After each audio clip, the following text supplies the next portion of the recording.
So the day after David Scull died on January 2nd, the vampire world also lost Brian Lumley.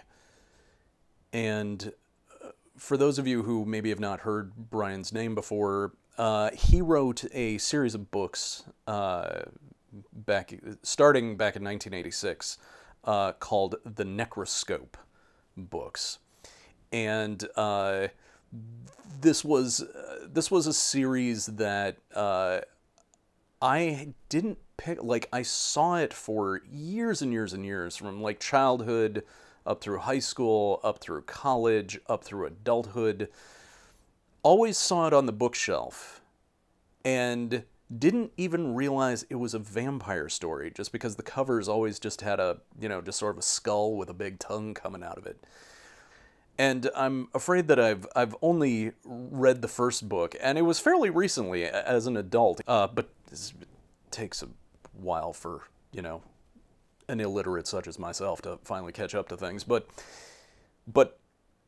the story revolves around a guy, starts off as a young boy who is a necroscope, which is basically someone who speaks to the dead.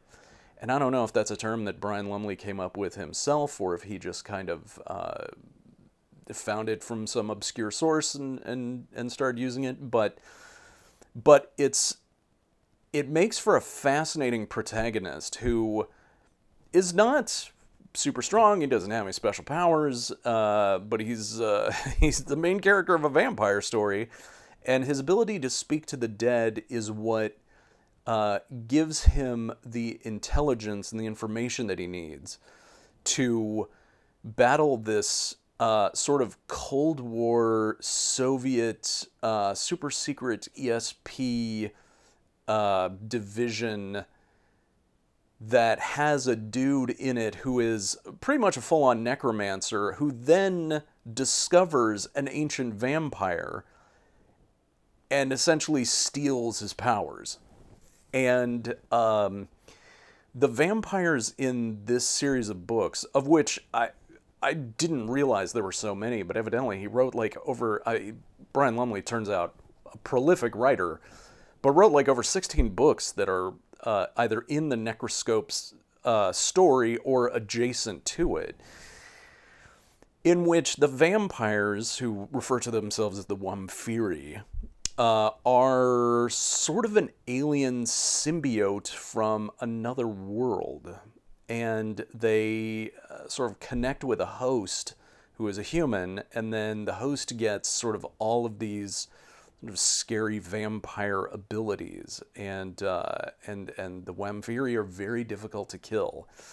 And there is some amazing stuff in the first book of the Wamphiri that gets discovered in this off-the-road tomb in Romania, where he's trying to manipulate this Russian agent to get him to help him recover his strength, so that he can rise again, to bring him blood so that he can be restored to his full abilities.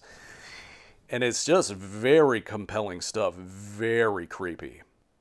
In listening to an interview with Brian Lumley that I think was done back in the 90s or the early aughts, he mentioned that he really wanted to write a story where the vampires had fucked up, basically. And they had their chance to take over the world, and they kind of blew it. But they were still around, and they were going to give it another shot. And that's really fascinating stuff. That's coming at vampires from a different angle.